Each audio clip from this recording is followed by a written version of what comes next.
the yellow iPhone, and challenges with sharing your favorite podcasts. This is MacVoices. This edition of MacVoices is brought to you by the MacVoices Slack, available to all patrons of MacVoices. Sign up today at patreon.com/MacVoices. Welcome to MacVoices. This is the talk of the Apple community, and I'm Chuck Joyner. Folks, this is MacVoices Live. It's Tuesday night where I am at 8 o'clock Eastern. It is 5 o'clock Pacific. Whatever time those two translate into wherever you are is what we're doing now. We are on YouTube at youtube.com/MacVoicesTV. We have a number of people strolling into the chat room as we speak. Would love to have you join us, join them. This is always fun. We never know what's going to happen. We start out with some set topics and things kind of go from there. So we're just going to get right into it. We're going to go around the room, let you know who's here, and then we'll take off.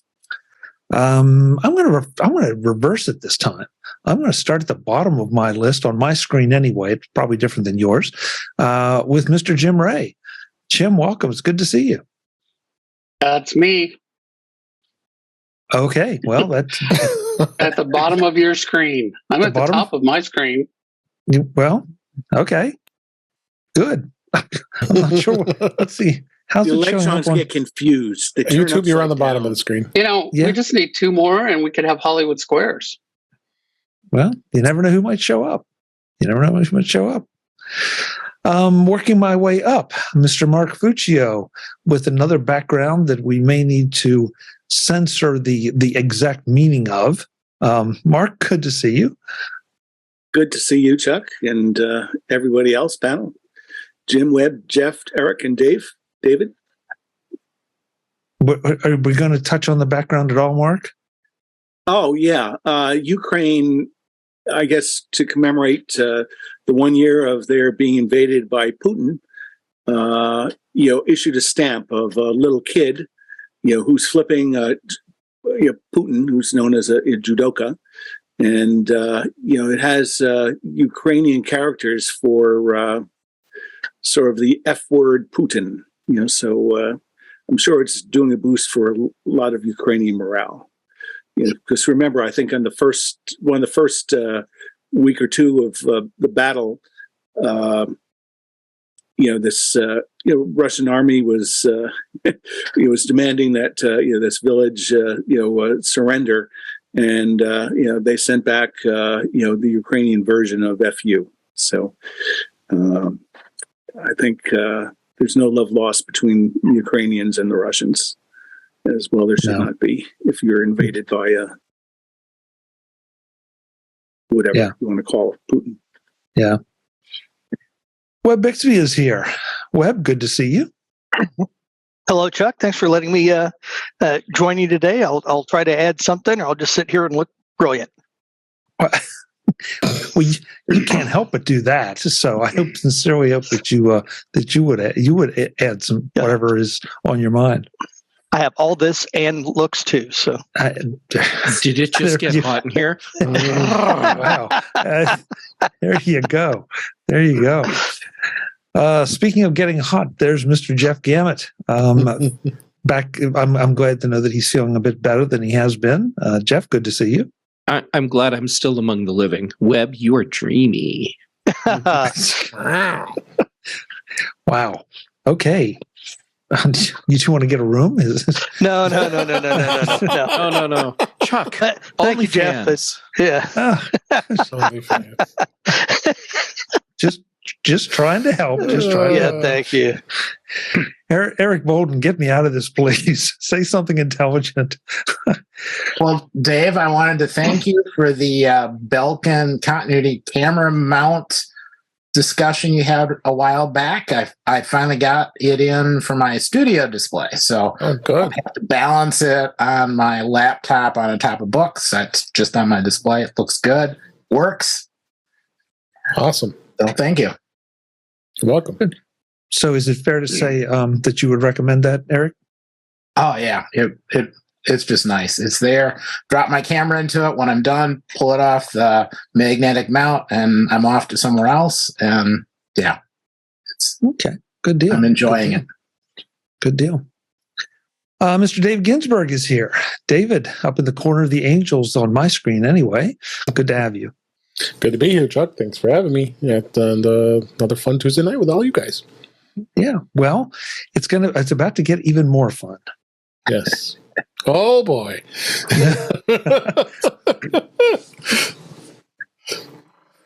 Just There she is. We've missed her. I was thinking, Where is my Ben pants Kelly? are off. How could this become even more of a party? Yeah. And then suddenly Kelly shows up. Happy to help. Kelly, good to see you. We missed you. Yes. I think she's working on her mic. Yeah. I think First so. word sounds like. Yeah. Yes. Technical difficulties here with Kelly. It helps if you plug it in. Oh, I think I just got a look. Yeah, I think you just got the stink eye. Yeah. Yeah, I don't need a haircut now. It just came right off. You have no idea how difficult it was to Oh. not make the jokes. Oh, Yeah. Kelly knows every joke I was about to make. Mm, And but you said family show. yes, definitely. Well, while Kelly is getting her microphone hooked up, I wanted to start off with something completely, I don't know, I kind of see it as frivolous, but it seemed like the web kind of exploded today, not you web, but the other web, with the fact that now we are going to have a yellow iPhone. Again. Is the news really that slow? I don't know if it's slow or just Apple's trying to get a little more attention with it because they like to have some alternate colors. They've done that in the last few years, but this one's the most wildest of colors, yellow. Gets people's attention, and will they sell a lot of them? I don't know. That's needs to be seen. So it just always seems something to try to generate some interest with the iPhone again, because things start to drop off as it was announced. It's been 6 months now at least. David, and that's what I think is so fascinating. I mean, I can't remember. I know they've introduced colors midstream, if you will, before. Right. I can't, for the life of me, remember what they are. But just the green. idea. I think that We was got purple. We got a green once. Isn't the original product red a spring color? Oh, I think you're right. Oh yeah. Apple also does the new watch band colors, and so those came out today too. Okay, here had to catch my breath. Okay, here we go. Here's my take on the yellow. I've seen a lot of people flipping out and talking about how they think it's stupid, they don't like the color. Get over it. It's another color, and it's going to make some people happy. There's enough crap going on in the world right now that if a yellow iPhone is what's going to make you happy, I am so excited for you. And I'm not saying that in a cynical way. Like, seriously, if yellow makes you happy, buy yellow. And I've even seen people online where they were getting so excited about the various colors that were announced today, in addition to the iPhone. They were doing stuff like going into Photoshop and adjusting the color bands from Apple Images to simulate what it would look like on their watch. People eat this stuff up. Apple would be stupid not to play into this. And like I said, if it makes people happy, that's awesome. Let's make some people happy.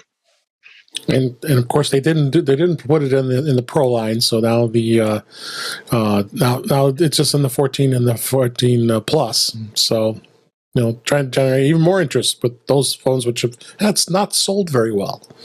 Well, isn't that what they have typically done when they do a spring color? It's not in the Pro line. That's not. They never put it in the Pro line. Yeah. Okay. So, first of all, Jeff, I think everything you said was very, very, very well stated. Okay, good. Then I'm out. There's nothing more I can do. Yeah, you did your job. You're good. That's what we've got. Good night, everybody. It's amazing that that this causes so much controversy. And because you're right, I know people that there's a fair chance they will buy a new phone just because of that color. And I mean, good for them. There were people that did that with the purple phone, and definitely the product red.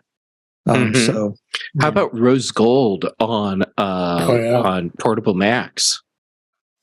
I mean, people flip over that, and that's great if it makes them happy. Yeah. First of all, Kelly, good to have you back. We've missed you. It's nice to be here. And glad you got the microphone and everything. But I got to do a screenshot, though, of when you connected just a second ago and you had the wrong camera, because that was just a picture of frustration. Please, Chuck, please send me that screenshot so I have a new address book photo for Kelly. Yeah, I like it. Are you tired of this one, Jeff? Oh no, I'm going to see if I can write a shortcut that alternates the images, because I will always have. So Kelly, for some reason, I feel like I should ask you specifically about the yellow iPhone, just because you seem to be more affected than many of us by some of the colors and the more whimsical aspects of Apple's efforts. Is that because I'm judging? I'm judging.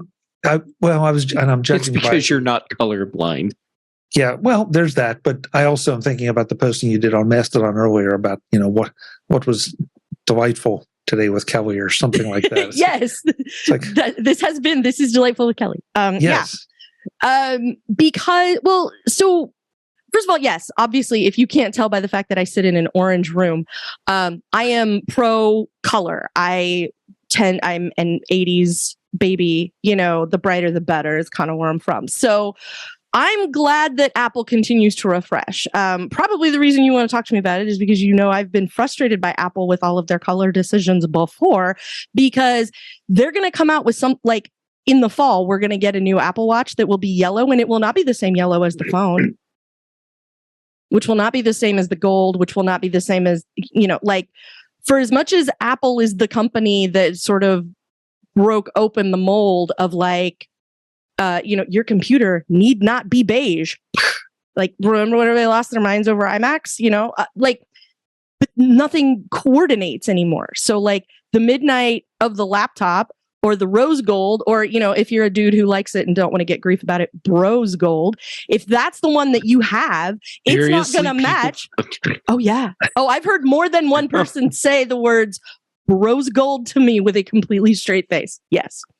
But it's not going to match anything. And that's the part that irks me about all of these is if I buy a midnight blue M2 laptop that is beautiful in this fall, Apple comes out with the iPhone 15 in whatever form it takes, and it is also called midnight. If I buy that phone, it will not be the same color as my computer. And that's frustrating to me from a company that I feel like that's the kind of thing they always used to get right, which is how they got their reputation for being who they are. So I'm jazzed about the yellow being a thing. I like that they do a new color, sort of midstream, and kind of remind people, even though it's not fall, you could still buy an iPhone if you so desire. The purple was really nice. It's, again, there are now two different kinds of purple phones, and they're not the same color. But I like that they do it, and I like that we get the watch band refreshes as well, which was part of today's announcements. I think I'm skipping ahead a little bit, but I like that they do them, and I like that we get things that rotate occasionally from official channels that sort of reminds everybody of that. And this is probably a joke for an audience of precisely one, and that one is Jeff. But hi, Junkie. Kelly, I just came up with a crackpot theory for you. Please, let this one in your house. I run a home for crackpot theories. Yes, by all means. What if the frustration with colors not being the same is very intentional, and Apple's playing a long game, and in 3 years they're going to show a progression of products, and when you line them all up, it's like a beautiful gradation. Well, even when they have the same color, like rose gold on an iPhone from year to year is not always the same shade. Even I remember that being something that would work in a gradation. That's true. I mean, maybe it's a much longer game than I'm actually giving them credit for. So yeah. Okay. Well, I should say firmly in my house. in the chat room, Brian says that his wife was asking him what we were talking about. He showed her the Apple website. Now she wants one. There you go. One of the elements. So, it works. No question. I'll also buy it for her and tell your wife that I am personally excited for her new phone. I will write a note. I will write you a note. And yeah, you should absolutely get one. I don't know, Kelly, I know I've heard you talk about, that I hesitate to say inconsistency, but I will use that word before. And I just, with all due respect, I can't get excited over it because it's not often that I will take my phone and hold it up to my computer or put it by my laptop or whatever and say, oh, they don't match. And the thing is, you shouldn't have to. It doesn't matter if you do. The thing is, that's the kind of thing that the Apple that probably, I think I'm pretty safe to say here, all of us remember the company that when you filled out the registration card for your computer and you had to lick the flap to mail it off, when you licked the flap, it tasted like apples. That company that stopped and thought about that and made that happen, that's the company that I can't believe is just putting out whatever color they feel like. And I mean, on a larger scale, like the thing about color is that like a shade of green may be very appealing to some people and may be terrible to other people. I mean, they're like Jeff was saying with the gradation, like there's a stretch of yellow that I would be very happy to put in my pocket every day. And there's a stretch of yellow that no amount of money would convince me to do that with. So, that's the other part of it. But like the fact that they just don't match, is the part that, and it's not that it's the end of the world. It's not the undoing of Western civilization. Like it's so far down the list of things. I call it nerd world problems, which is when your first world problem looks at your problem and goes, seriously? That's a nerd world problem. And that's what this is. But it's the kind of detail and attention that Apple used to pay to everything. And I don't see that in the current landscape right now with something like that is a very big, obvious thing to me. This edition of Mac Voices is brought to you by the MacVoices Slack, available to all patrons of Mac Voices. Sign up today at patreon.com/MacVoices. I mean, at the end of the day, it is what it is. And I think, I personally think this particular yellow, if the website is to be believed, I haven't seen one in person, obviously, I think it's going to be popular because I think it's bright, it's cheery, it's springtime coming, and it's a nice color. A lot of people are surprisingly affected by those things. So, good for Apple. Good for Apple.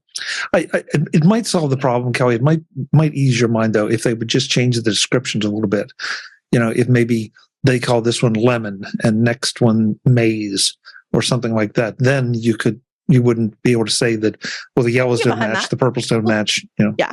But I mean, I'm still grumpy that it's not a black phone and a white phone, but that's apparently just me.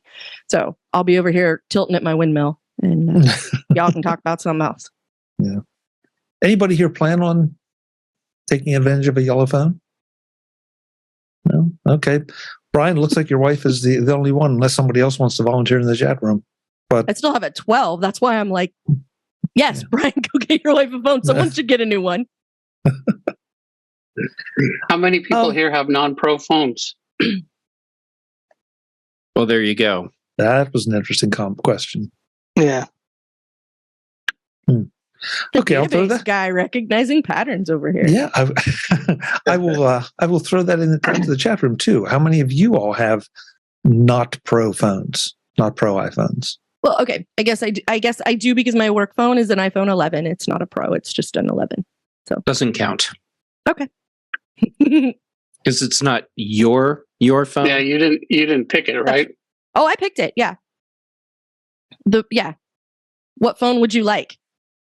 Can I have a red one? I knew it was going to be an iPhone, but yeah, can I have a red? Can I have it be red? Absolutely, you can. Here you go. Okay. That was it. Yeah. Made sense for the work phone to be bright red, That's right. It's like a bat phone. Precisely. Brian says he uses a 13 mini. Nice. Brittany would be glad to hear that. Paul and Cletus both say pros. Barry says his wife has a non-pro. Somewhere Brittany just looked off in the distance and smiled, and she's not sure why. Hi, Brittany. Yeah. Yeah.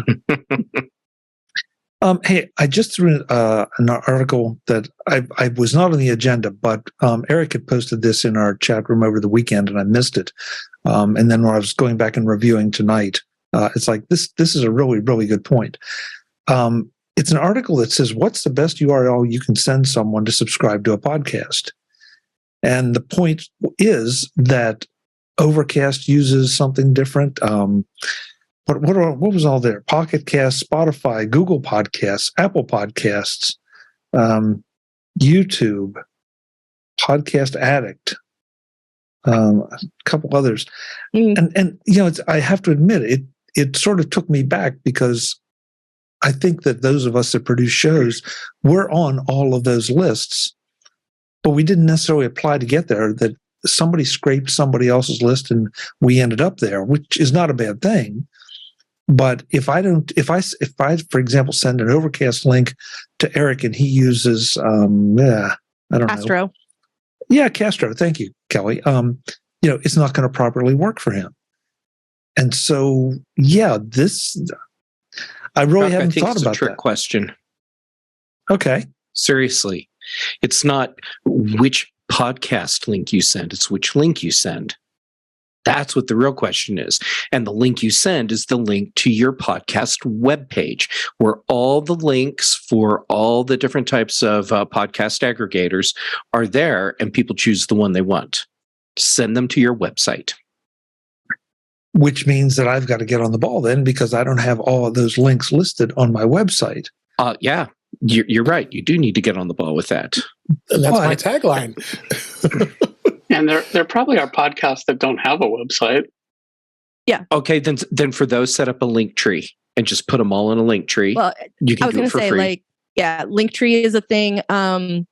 This one someone just sent me the other day, but you have a lot of options that are not. I sent it out of the podcast app I use, and I'm just hoping that you are using the same podcast app as me. That's a different scenario. Well, and unfortunately, and the graphic that comes with this article reminds me of some cars that I've seen on vacation that are just their back bumpers are just plastered with bumper stickers from I've been here, I've been there, love your neighbor, shoot your neighbor, whatever. And it just I don't know, it just feels like that's such a poor design, but maybe it's a necessity at this stage of the game. And this factors really in really well with a discussion we had about podcasting a couple weeks ago, and what Spotify, had done, at least, or tried to do to podcasting, and it hadn't succeeded. And yet here, this is a fragmentation of podcasting that we hadn't even talked about or considered. And I frankly hadn't thought about. But that's because it's a problem for everybody, right? Like if Jeff doesn't subscribe to Apple Music and I go, oh my God, have you heard the new Duran Duran song? Yes, there is one. Don't at me. If I send it to Jeff in Apple Music, he can't listen to the whole thing because he's not an Apple Music subscriber. And if Jeff says, have you heard the new Depeche Mode single? Yes, there is one. Do not at me. And he sends me a Spotify link, I can't listen to it because I don't pay for Spotify.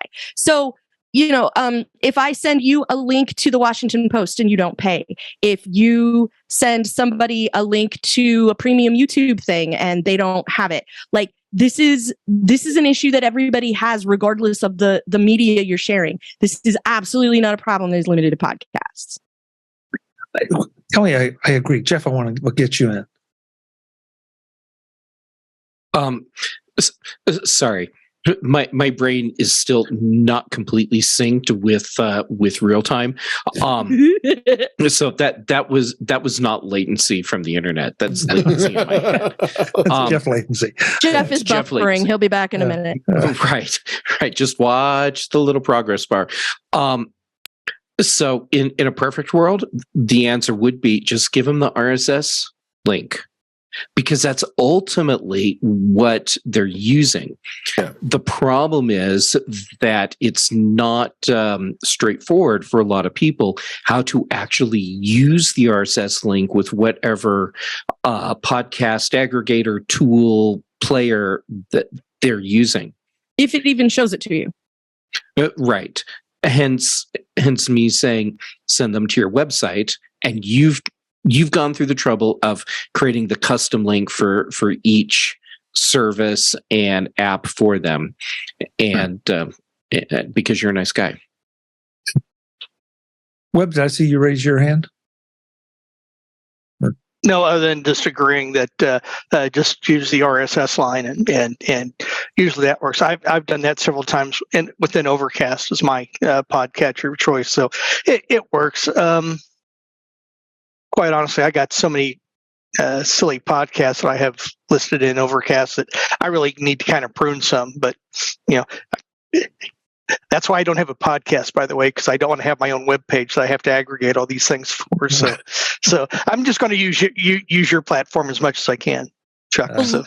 Linktree is free, Web, and you can sign up for that, and that will give you a landing page where anybody can subscribe with whatever podcast their little heart desires. Yeah, but then I have to have content, have something to say.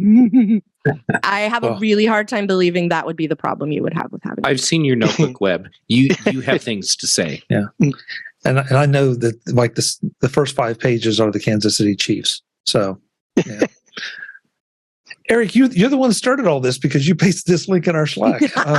What are your thoughts on this? I mean, obviously, this struck a nerve with you of some kind. Well, I was mostly curious because I get sent links. Some of them you click on and it opens up in, Overcast or Apple's podcast, and it's convenient. Others, it's a link you click and nothing happens. It's like all over the place. So I was just curious what people were doing for that. I oddly enough hadn't thought of the simple answer of just put everything on a web page and let people self-select it. I kind of like that answer, but yeah. Well, the funny thing is, this really rang a bell with me today because for reasons that have nothing to do with this discussion, I went and I searched on a very common name, what would be a very common name of a particular show, and I expected 1 or 2, and I got like 15 that had exactly the same name. But they're from, literally from all over the world, from different countries. Some of them are very, very current, and some of them are, 4 and 5 years old, and they haven't published any link or any show in that time. And it's like, yeah, this is a problem. There's Webb saying he has a bunch of silly podcasts. I don't know, Webb, if that means that they're outdated and they aren't publishing anymore, or you just have gathered up so many and decided that they're not worth your time. That's exactly. I just got so many that I can't listen to them all. So the answer is yes. Yeah. Yeah. I'm lucky that I have podcasts that have their own webpage. So, over, I just realized I'm wearing my shirt. Over at The Incomparable, you can, that website is well indexed and you can find topics and all kinds of stuff over there. And I'm sort of lucky that I have that option for mine, because then, if somebody hears me on the Disney Princess Draft, for example, that, oh, see, I said Disney Princess Draft and here comes Brittany. Then, and says, oh, well, Kelly sounds like a complete goofball and I definitely need to hear more of that. You can just click on my name right there on the page and it'll show you all the other shows that I appeared on, because we have that back end, built there already. And that's really amazing. So, while I can see it being a valid issue, like if I use Castro and I send Jeff a link, all it's going to tell Jeff is you need to go get this app in order to open it. I've had that problem with all kinds of media from all kinds of people. I don't subscribe to the magazine that you sent me. Somebody sends me an Apple News link, which is an app I never ever open. That's it. It's the thing I think needs more focus is not, how do you dig into the bowels of the podcatcher you like and scoop out the actual RSS URL so that somebody can use it. I think it's much more, how do you make that experience better for somebody who doesn't have it, so that you balance, I want you to be using this app with, what if I don't and have no interest and still want to get the thing that somebody sent me? Because a lot of people don't have that mindset of, well, why wouldn't you want to use Overcast, or why wouldn't you want to use Castro, or why wouldn't you want to use Apple Podcasts or Apple News or whatever? I have my reasons. You don't know my life. So, it's a thing I've run into in all kinds of formats. It's not just goofballs shouting into the internet. So, well, we've all recognized that. I mean, podcasts, they were supposed to be borderline frictionless. They were for a long time. They were for a long time. Originally, they were just a little bit geeky, but then they became frictionless, and now all of a sudden, I mean, it feels like we could almost have this conversation. And Kelly, you made a great point about the streaming music services, about streaming video services, and all the debates about what is where, when, and how do you go about watching or listening to it, accessing it. I guess the good news is that most podcatchers, at least the ones I've experimented with, have a pretty decent search function for whatever catalog they are using. And most of the time, of any podcast that's worth its salt is probably already been found and stuck in that directory. But that means they still have to go and search for it. And if it's a common name, term. This weekend, I think somebody said earlier. Yeah, I think Mark said that in the chat. Yeah, the talk show. Yeah, there you go. I mean, that's going to, how many entries is that going to bring up? So, yeah. This is just, I mean, again, Eric, it was a really great article because it opened my eyes. And especially when I had the experience I did of searching this afternoon, it's like, yeah, we ought to just bring this up. And, I've got some work to do because I would like to make things a little bit more frictionless for potential listeners instead of just having to say, hey, go search for MacVoices on your favorite podcatcher. So there you go. Yep. Thanks. Jeff, okay. You should make sure Chuck has your card before we're done tonight. Oh yes. Your card? Jeff does a lot of web stuff. So yeah. If I had a default, I mean, Jeff is like the top person in the category of people come to me and start talking about a website and I go, don't talk to me, I know a guy. It would be Jeff. So you're so sweet. This panel is back in the next edition of MacVoices to talk about some seemingly contradictory attitudes about supporting developers and jumping paywalls. That's next time on MacVoices. I'll see you then. As always, I'm Chuck Joyner. Thanks for watching. Visit MacVoices.com for show notes and to connect with Chuck on social media. Get involved in our Facebook group or like our Facebook page, and get more out of your Apple tech with MacVoices Magazine, free on Flipboard and on the web. And if you find value in it all, consider supporting us through either our Patreon campaign at patreon.com/MacVoices or by making a one-time donation via the PayPal link on our front page and in the show notes of each episode. You will join these fine people who help bring you MacVoices.